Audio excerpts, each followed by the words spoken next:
All right, guys, JH6, welcome back to the channel. I appreciate the support. And what we're doing today here is that we're doing a weekly live stream with the patrons. Last time we had a couple of guys that showed up. This time we have one guy out there. Joel is watching. Big shout out to you. And a couple of guys are looking to come in a little bit. So we do this every week so far. We've been doing it. It's a lot of fun. And it gives me a chance to kind of pay back to some of the patrons that donate money to the channel, as well as answer some of the questions. Now, I got a video coming out on this, and it's already recorded. I haven't posted, but it's a video that I did a little while ago, and I was talking about firearm safety, and specifically uh, for children. So I was talking about weapons education and things like that. You're gonna watch that, or you're gonna see that in the video coming up sometime in the near future. And for some of you guys that ask how come I'm wearing the headsets, it's because I'm using this microphone. So because someone would ask me that.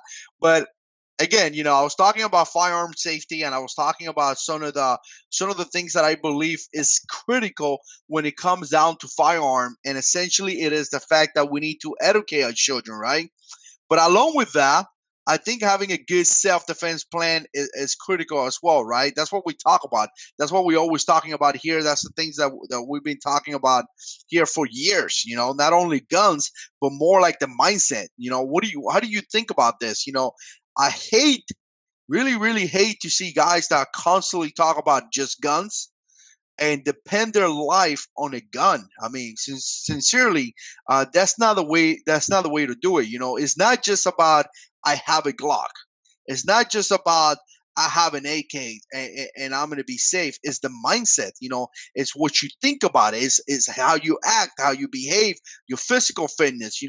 What you can do. What about if you run out of rounds? I get asked that question all the time, and I always think or I always respond with, you do whatever is necessary to survive, whatever is necessary.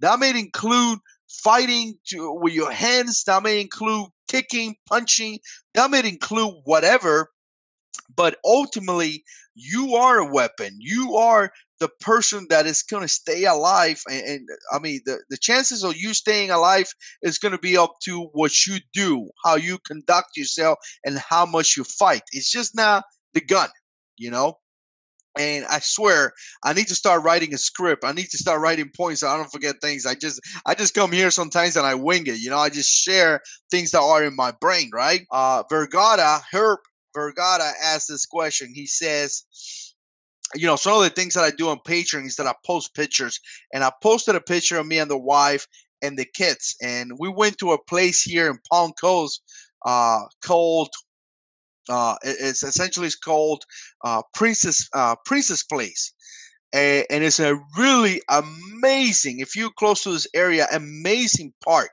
It's free. I think it's open from 7 or something to 6. Big shout out to 2016 Roll King. He's here watching right now. Big shout out to you, sir. I hope you're doing good. And I went to this place, and I put this picture, and because of that picture, Vergara asked me. He says, since you have the baby along with 2 older kids, if you're not aware, I got a 13 and a 9-year-old. What kind of safety plan do you recommend at a grocery store or other places? So now I like this question, because now he's thinking about this. It's not just he went above, I have to have a gun.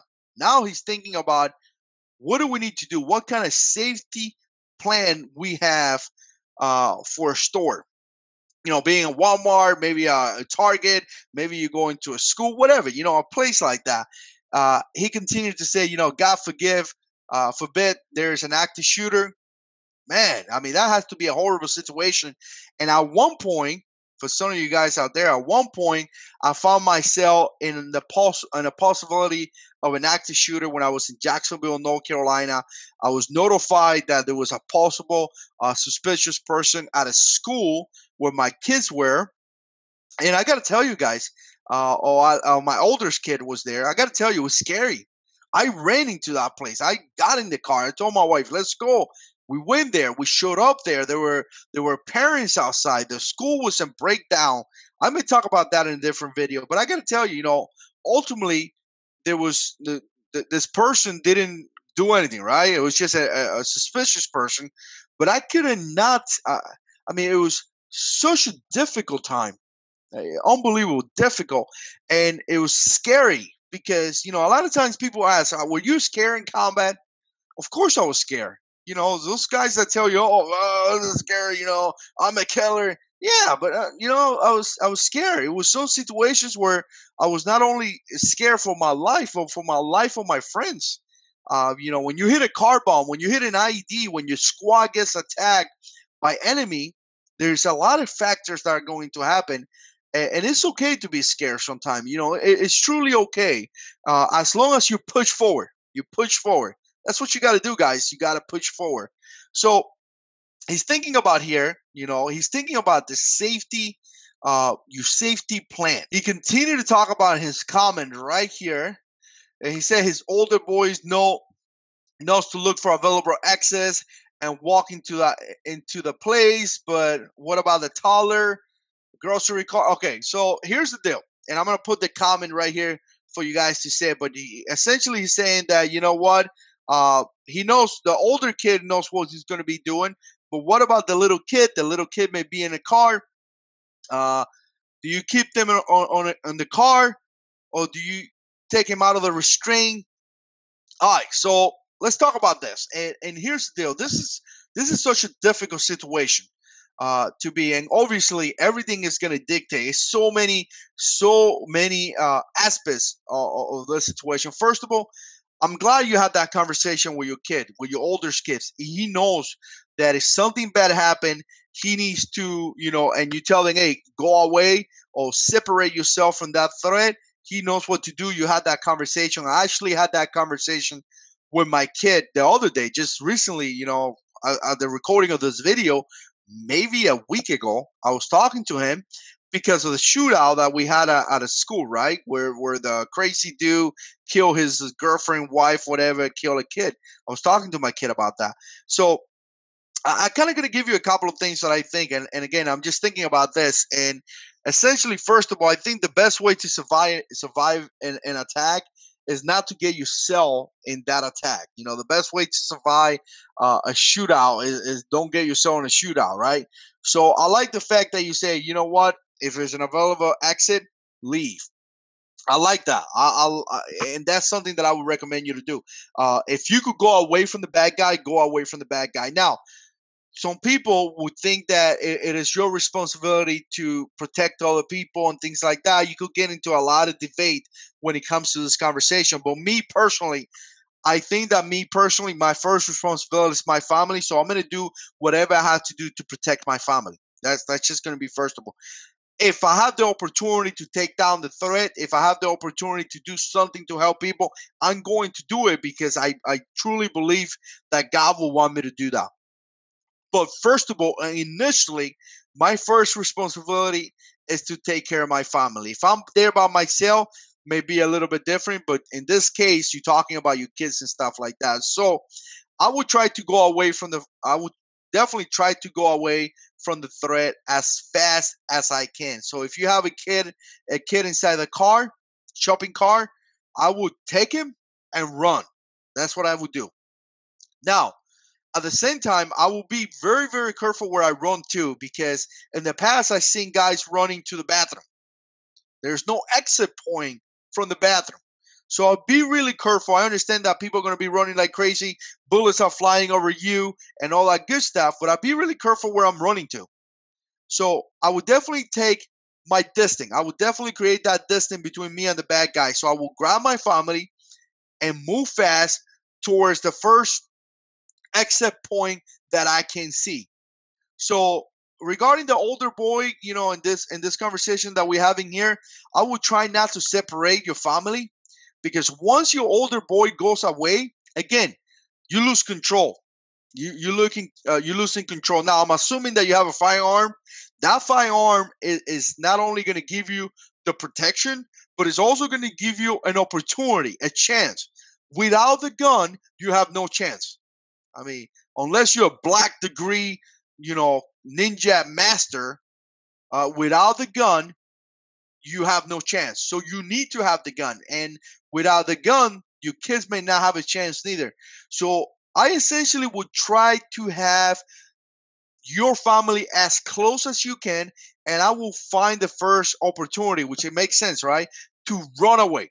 To run away. Big shout out to Gary Decker. He's watching here live in the Patreon live stream. Thanks so much for the support, sir. You're a great supporter. But I would try to go away. Now, here's the deal. A lot of times we have a lot of guys running in mass.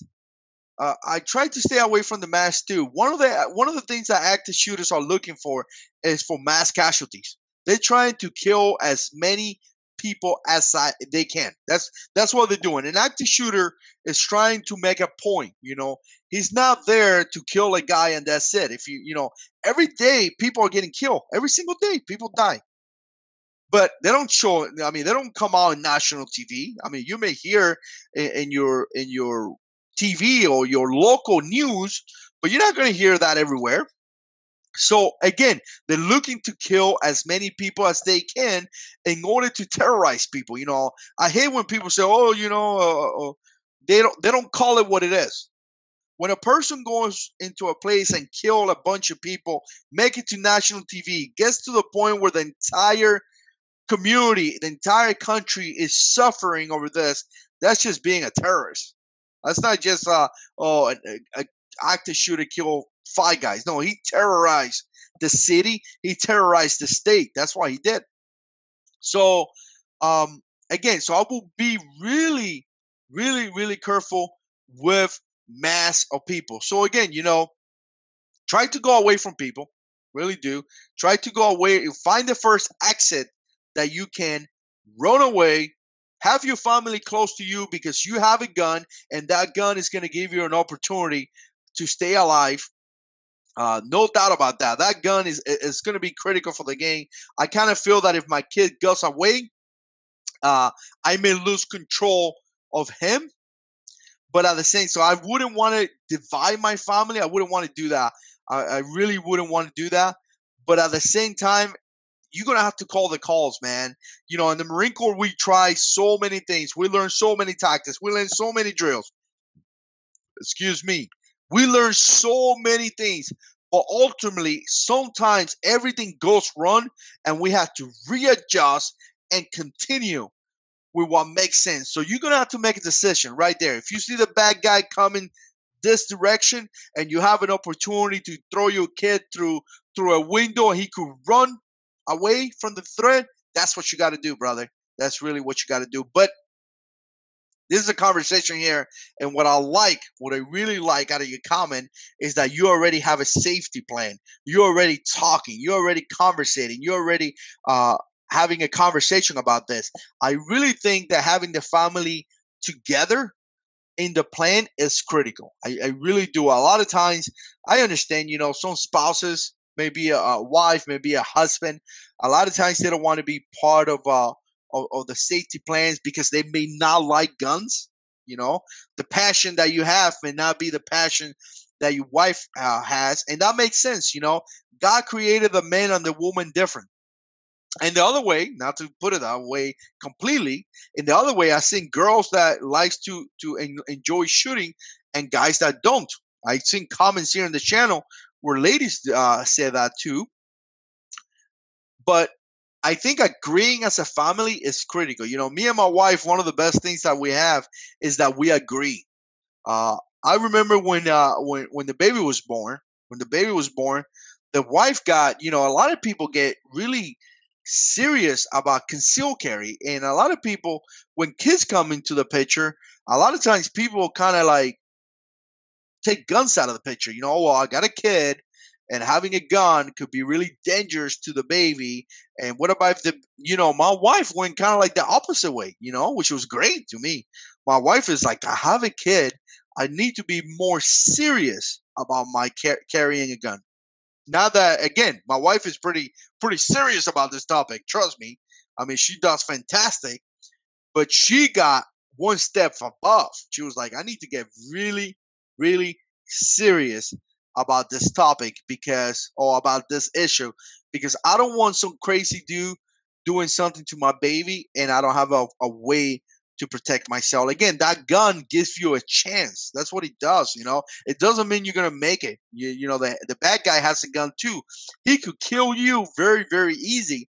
But having the gun, at least you have that chance of potentially surviving that situation. So I really think that you're going in the right place, man. I really do think you're going in the right place. You're already having a conversation. You're already thinking about a plan.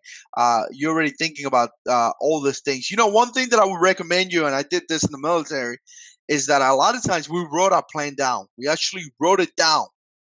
And then looking at it, we talked about it, and we continue to change it until it came to the best plan. So a lot of times, you write this plan down and you could practice the plan. You could talk about the plan as everyone, maybe it's your wife, maybe your kids, maybe your brother-in-law, as everybody talks about this plan, everybody's giving the input. And what comes out is that you could make that plan a little bit better. Now, just very quick, I'm going to talk about how you make a plan better, right? There's a couple of ways to make a plan better. One is going to be just changing an operation procedure, something that you're doing that you want to change it, that is going to make it better. For example, home defense. Maybe you're leaving the light in the outside off. Maybe just new procedure will be turning the light on, and maybe putting some extra lighting in the outside of your house is just going to essentially what it's going to do is that it's going to increase your safety plan, right? Your home defense plan. So that's just very simple. Other plans may include you actually spending money. Maybe your plan will be having a better firearm, or maybe your plan may be attaching a weapons mounted light to your pistol. But now what it means is that you have to buy the light, you have to buy a new holster, and you have to buy things. And that sometimes takes a little bit longer because, again, it requires money, and we're not rich, right? Like some of you guys may be rich. I'm not rich. So again, good conversation. Let me know what you think about this, man. Put comments down below. If you're watching this in the replay, definitely put comments down below. If you want to be part of the live stream, you got to become a patron. That's just how it is. I appreciate the guys out there that are supporting the channel. It's getting kind of bad, but we're going to continue doing this because this is great. So again, I appreciate it, and God is in control.